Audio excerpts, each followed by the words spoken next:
There are many different situations that can make you realize you're in a bad relationship. Today in our relationship reboot, we're talking about how you can recognize if you're in a relationship with a narcissist and then what you can do about it. Joining us now is our relationship guru, Dr. Kirsten Lind Seal. Great to have you with us. Let's start with the definition, because what is narcissistic behavior? Right. So you know, there's a continuum of narcissism. I mean, basically, it means having a lot of attention on yourself. But the definition of narcissistic personality disorder, which is when you're really on the extreme end, is it's basically a pattern of grandiosity, a need for admiration, and a lack of empathy.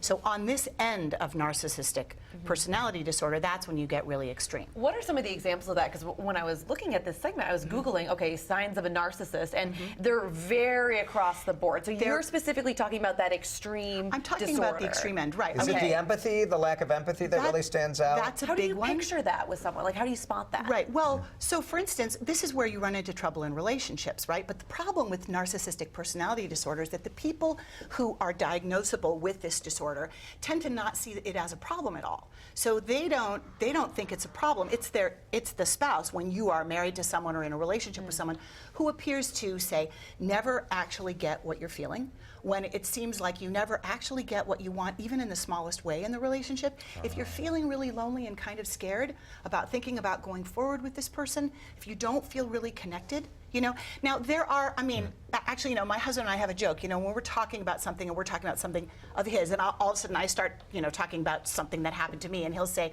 oh, I'm sorry, are we talking about you again, right? So there's this joke. Right, so I mean, the thing is, I mean, we have to have a certain amount of narcissism to be a healthy human being. Sure. But There's a difference between like ego and having a little narcissism. Well, exactly. And self-confidence. Exactly. And like, for example, this isn't a disorder that ever can be diagnosed in childhood. Like, it's something that they talk about late adolescent or early adult onset, because narcissism is part of a natural development for children and adolescents, which is why you... Sure, everything's all about the child. It's all that matters is what affects me. But in a relationship, if you're only concerned, as an adult, if you're only concerned with yourself, if you're never, like that idea of never having a victory for the other person. Exactly. That, to me, could be a big warning sign. It's a big warning sign. The other one is, whenever you bring up an interaction that's gone wrong, you never hear the other person say, oh, I see what you're saying, or I get your point, you know? I mean, this happens, you know, where you just, and then it can start feeling a little crazy making, you know, like, wait a minute, am I right about this? You know, I really... As the other person, you start really feeling... Yeah, you do. You start to think that you're almost imagining some things. Exactly. So what can you do about it? So, well, I mean, one of the first things is to try to call out the behavior, you know, to just say, you know, when you said that, that really upset me, and my feelings are important here.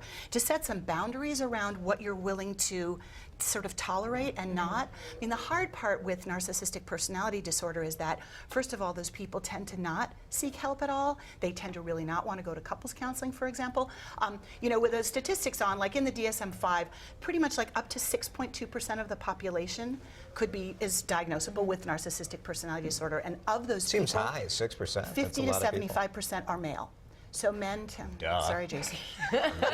This is news to no one. But the other interesting thing society kind of maybe leads you down that road. Exactly, right? and part of the thing about diagnosing it, which is a complicated set of procedures really, is that it has to be something that goes against the culture that the person is in. And if you think about our culture and how individualistic it is, that's where it gets kind of gray and fuzzy.